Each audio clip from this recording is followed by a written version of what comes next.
Hello everyone, welcome to our YouTube channel Vidyapeeth coaching centre. आज हम जो मैथ के बेसिक से शुरू करने वाले हैं, जो कि नंबर सिस्टम से। सब मैथ को जितना डरते हैं, और डर का कारण बस एक है, वो अपने नंबर को अच्छे से पहचान नहीं पाते हैं। मैथ का डर को खत्म करने के लिए पहले हमको नंबर्स के बारे में अच्छे से जानना बहुत जरूरी है। जैसे कि हम शुरू करते हैं मैथ पढ़ने से, सबसे पहला शुरुआत हमारा होता है नंबर सिस्टम से। नंबर सिस्टम में हम क्या पढ़ने वाले हैं? नंबर्स के बारे में पहले जानना बहुत जरूरी है। जैसे कि मान लो नंबर क्या होता है, जानने से पहले हम पहले डिजिट्स के बारे में जानते हैं। हम डिजिट्स किसको बोलते हैं पता है? जैसे कि मान लो तुम्हारा 1 2 3 4 5 6 7 8 9 और 0। हमारा 10 उंगली होता है ना, 10 उंगली का मतलब ये होता है 10 डिजिट्स होता है हमारा। और जो हम नंबर्स बनाते हैं वो उसी 10 डिजिट से ही बनता है। मतलब अगर कोई इस डिजिट्स को अच्छे से जान ले तो वो अच्छे से नंबर्स को भी जान लेगा और उसका कैलकुलेशन भी उतना ही फास्ट हो जाएगा जितना अच्छे से वो नंबर्स को जान लेगा। तो सबसे पहले हम इस डिजिट्स के बारे में अच्छे से स्टडी कर लेते हैं। उसके बाद हम देखेंगे कि नंबर्स क्या होता है। मतलब ये जो नंबर्स होता है ये डिजिट से ही बनता है। टोटल हमारा 10 डिजिट्स है। नंबर कैसे बनता है? जब यही 10 डिजिट में से कोई भी डिजिट अपना प्लेस वैल्यू ले जाएगा। अब आते हैं प्लेस। नंबर कैसे बनता है? एक होता है वंस का प्लेस, एक होता है टेंस का प्लेस, एक होता है 100 का प्लेस। ये सब होता है प्लेस वैल्यू। अगर मैं यही डिजिट्स को इन प्लेस में रख दूं, वंस के प्लेस में एक डिजिट रख दूं, टेंस के प्लेस में एक डिजिट रख दूं, 100 के प्लेस में एक डिजिट रख दूं, तब जाके वो एक नंबर कहलाता है। जैसे कि मान लो मैं यहाँ पर 3 2 1 रख देता हूँ। वंस के प्लेस में 1 है, मतलब वो 1 है। अब अगर मैं 2 को टेंस के प्लेस में रख रहा हूँ ना, मतलब वो 2 into 10 मतलब कि वो 20 बन जाएगा। और अगर मैं 3 को 100 के प्लेस में रख रहा हूँ, मतलब वो 3 into 100 300 बन जा रहा है। और ये सब मिल करके बनाते हैं कितना? 321। अब जा करके हमारा एक नंबर बनता है, हम उसको बोलते हैं 321। हम प्लेस में बाद में रखेंगे। ये होता है नंबर्स जो बनता है वो कैसे बनता है? किसी भी मतलब डिजिट्स होते हैं उनका प्लेस वैल्यू दे देना, प्लेस में बाद में रखेंगे। पहले इन डिजिट्स को जानना बहुत जरूरी है। मतलब कोई अगर इन डिजिट्स को अच्छे से जान गया, हमारा 10 उंगली होता है, 10 डिजिट्स होता है, मतलब खेल हमको यहीं पर ही खेलना है। ठीक है? इसके बाद हम जो भी करेंगे, मान लो तुम्हारा मैथ्स में सबसे इंपॉर्टेंट क्या होता है? मान लो एडिशन हो गया, सब्सट्रैक्शन हो गया, मल्टीप्लिकेशन हो गया, या फिर डिवीजन हो गया। यही तो हमारा कैलकुलेशन होता है। मैथ में सब जो कैलकुलेशन हम बोलते हैं, इन्हीं से तो कैलकुलेशन सारा सब कुछ हो जाता है। तो हम जो एडिशन, सब्ट्रैक्शन, मल्टीप्लिकेशन, डिवीजन जो भी ऑपरेशन करते हैं मैथ्स में, वो किसके बीच में होता है? इन्हीं के बीच में होता है। इन डिजिट्स जो रहता है, हमारा 10 डिजिट्स रहता है, इन्हीं के बीच में ही होता है। हम नंबर्स का बोलते हैं, लेकिन नंबर्स में बात आएंगे, पहले इन डिजिट्स का तो सीख ले। तो डिजिट को जानने के लिए हम क्या करते हैं? देखो हमारे पास टोटल कितना डिजिट है? 10 डिजिट्स है। 10 में हम क्या करते हैं? 5 को सेंटर में रखते हैं। ठीक है? 5 को कहां पर रखते हैं? बीच में रखते हैं।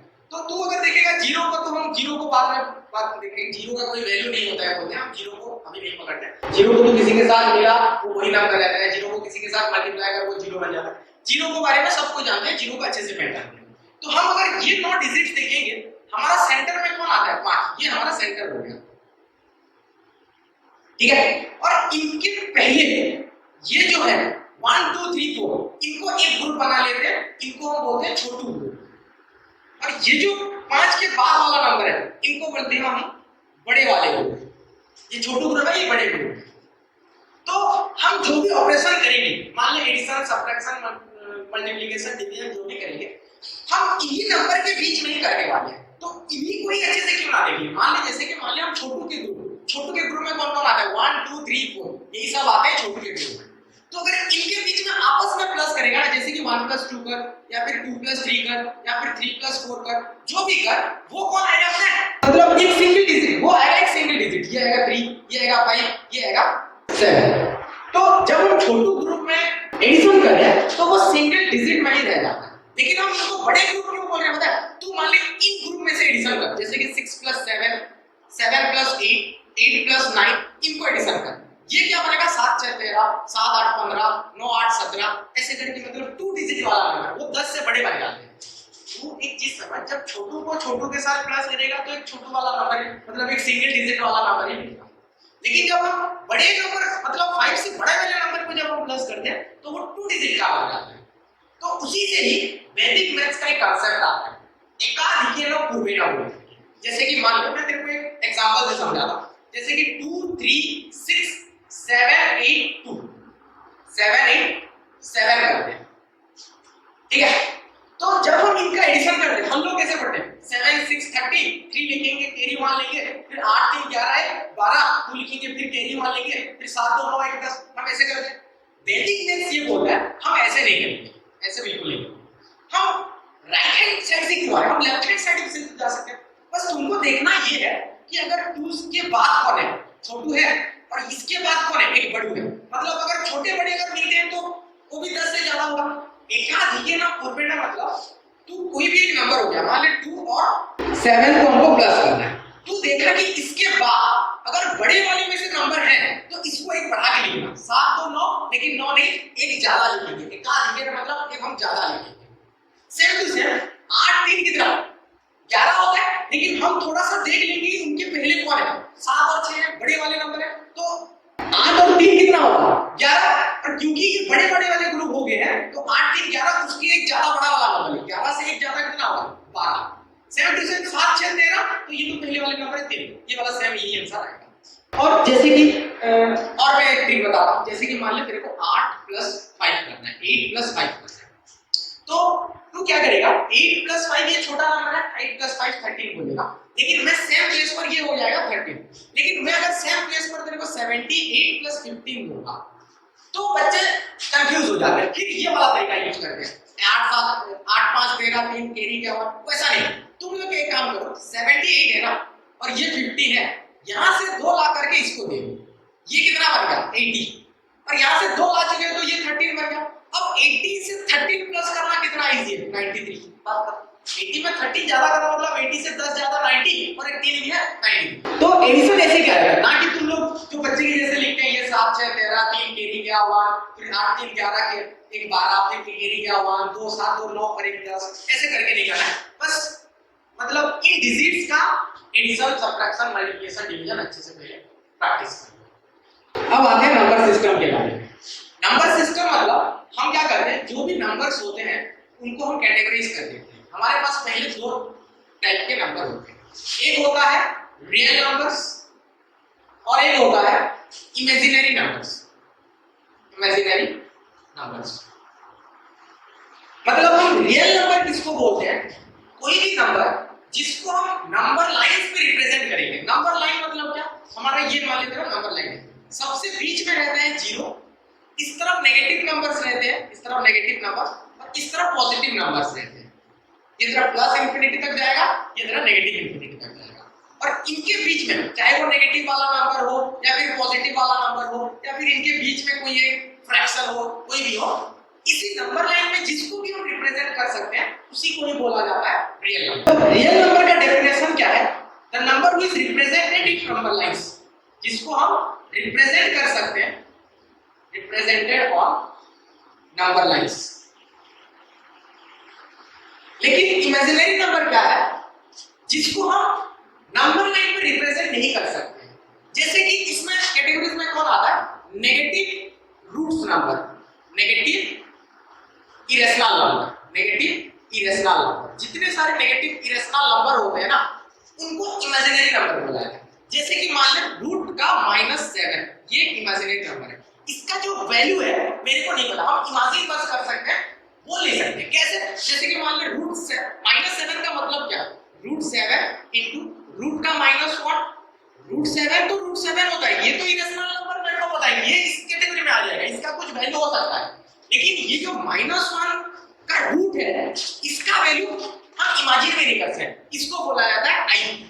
मैथ में इसको क्या बोला जाता है, आई, जिसका वैल्यू इमेजिन नहीं किया जा सकता हम उसको इमेजिनरी नंबर की कैटेगरी में। तो तुम्हारा इसको तो हमको अभी पढ़ना नहीं है, ये बहुत हायर क्लासेस में जाएगा। पहले समझते हैं जो रियल नंबर्स हैं, ये रियल नंबर्स को अच्छे से समझ लेते हैं। नंबर सिस्टम का सबसे इंपॉर्टेंट पार्ट होता है जो तुम्हारा रियल नंबर्स। तो शुरू करेंगे पहले रियल नंबर से।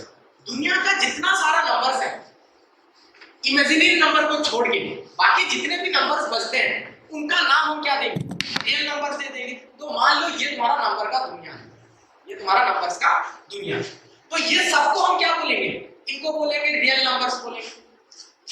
रियल नंबर्स में कुछ नंबर ऐसे होते हैं जिनको बोला जाता है रेशनल नंबर, रेशनल नंबर, और कुछ नंबर ऐसे होते हैं जिनको बोला जाता है इरेशनल नंबर। रेशनल नंबर किसको बोलते हैं ना? ऐसा नंबर जिसको हम p by q के फॉर्म में रिप्रेजेंट कर सकते हैं। मतलब p by q मतलब क्या? जो फ्रैक्शन होता है हमारा, वो सबको हम रेशनल नंबर बोलते हैं। लेकिन इरेशनल नंबर मतलब क्या? जिसको हम p by q के फॉर्म में रिप्रेजेंट नहीं कर सकते। लाइक √7, √2, √3, √5। तो ये सब जो नंबर है इनको तुम क्या नंबर लाइन पे रिप्रेजेंट तो कर सकते हो, लेकिन इनका जो एग्जैक्ट वैल्यू है, एग्जैक्ट वैल्यू वो नहीं बता सकते हो। इरेशनल नंबर का मतलब हम और अच्छे से समझेंगे। अब आ गया तुम्हारा रेशनल नंबर। तो हम यहाँ पर इस दुनिया में क्या करेंगे? कुछ नंबर को अलग कर देंगे, ये वाले नंबर को अलग कर देते हैं। अब यहाँ पर जो इस सर्कल के अंदर जो भी नंबर आएगा उनको बोलेंगे रेशनल नंबर, उनको बोलेंगे रेशनल नंबर। और सर्कल के बाहर जो बच गए उनको बोलेंगे इरेशनल नंबर। ठीक है।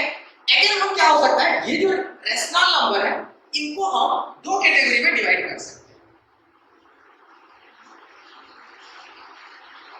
एक होता है तुम्हारा क्या? इंटीजर्स। एक होता है तुम्हारा इंटीजर्स और दूसरा होता है फ्रैक्शन और डेसिमल, जो बोलने से चलेगा, क्योंकि हम फ्रैक्शन को भी डेसिमल में बदल सकते हैं और डेसिमल को फ्रैक्शन में बदल सकते हैं। एक हो गया इंटीजर्स, दूसरा हो गया फ्रैक्शन। यहाँ पर जैसे इंटीजर्स और फ्रैक्शन, रेशनल नंबर के जो अंदर जो नंबर होगा उनको बोलेंगे इंटीजर्स, और जो नंबर बच गया है जो इंटीजर्स नहीं है उनको बोलेंगे फ्रैक्शन और डेसिमल, उनको बोलेंगे फ्रैक्शन और डेसिमल्स। फिर इंटीजर्स के अंदर कौन आते हैं?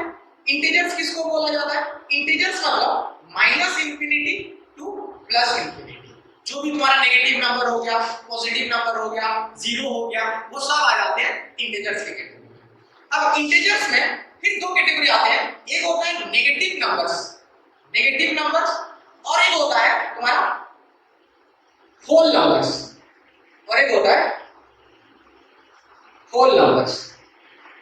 नेगेटिव नंबर मतलब क्या? मान लो ये जो इंटीजर्स है, इस इंटीजर्स के अंदर से हम नेगेटिव नंबर को छोड़ देंगे, बाकी जो नंबर्स बचेगा उन सबको बोलेंगे होल नंबर्स। तो नेगेटिव नंबर को छोड़ने के बाद और बचेगा क्या? बचेगा कौन कौन? 0 टू इंफिनिटी बचेगा। हमारा जो नंबर लाइन होता है, ये मान लो तुम्हारा नंबर लाइन है, ये हमारा नेगेटिव नंबर्स होते हैं, ये तुम्हारा पॉजिटिव नंबर्स होते हैं। बीच में 0 होगा, तुम अगर ये नेगेटिव नंबर्स को छोड़ दोगे तो 0 to infinity, 0 to positive number सब बचेंगे ना, बाकी सबको छोड़ दो। अब मान लो तुम्हारा होल नंबर ये हो गया। होल नंबर के बीच में जो नंबर्स आएंगे इनको फिर हम दो कैटेगरी में डिवाइड करेंगे। मतलब अगर हम 0 को छोड़ देंगे, होल नंबर से अगर हम 0 को छोड़ दें, बाकी जितना सारा नंबर बच गया उनको हम बोलेंगे नेचुरल नंबर्स। ठीक है। तो एक हो गया होल नंबर, 0 को छोड़ देंगे, 0 को छोड़ने के बाद जो बचेगा उनको बोलेंगे नेचुरल नंबर। मतलब ये 1 टू इंफिनिटी। नेचुरल नंबर किसको बोला जाता है? 1 टू इंफिनिटी। ठीक है। तो ये सब तुम्हारा क्या नंबर सिस्टम है, डिफरेंट टाइप का नंबर। पहले नंबर सिस्टम के नंबर सिस्टम में नंबर्स को हम दो कैटेगरी में डिवाइड किए। एक था तुम्हारा रियल नंबर और दूसरा था इमेजिनरी नंबर। इमेजिनरी नंबर के बारे में हमको जानना नहीं है उतना। अब आते हैं पहले रियल नंबर। रियल नंबर दो कैटेगरी में आते हैं, एक रेशनल नंबर और एक इरेशनल नंबर। रेशनल नंबर मतलब जिसको p by q फॉर्म में रिप्रेजेंट कर सकते हैं। इरेशनल नंबर मतलब जिसको हम p by q के फॉर्म में रिप्रेजेंट नहीं कर सकते। फिर आगे हम रेशनल नंबर को अगेन दो कैटेगरी में डिवाइड किए, एक हो गया इंटीजर्स और एक हो गया फ्रैक्शन और डेसिमल। मतलब जो रेशनल नंबर से कुछ नंबर को छोड़ देंगे जो फ्रैक्शन और डेसिमल है, बाकी जितना बचेंगे उनको हम बोलेंगे इंटीजर्स। अगेन इंटीजर्स को फिर दो कैटेगरी में हम डिवाइड किए, एक हो गया नेगेटिव नंबर्स और एक हो गया होल नंबर्स। इंटीजर्स मतलब क्या? Negative to positive, negative infinity to positive infinity. तो वहां से अगर हम नेगेटिव नंबर को अलग कर दें, बाकी जितना बच गया उन सबको बोलेंगे होल नंबर। होल नंबर का मतलब क्या? 0 टू इंफिनिटी। फिर वहां से अगर हम जीरो को छोड़ देंगे, बाकी जितना बचा, जीरो को अगर हम अलग कर देंगे, बाकी जितना बचा उनको बोलेंगे नेचुरल नंबर, जो कि 1 to इंफिनिटी तक जाता है। ठीक है,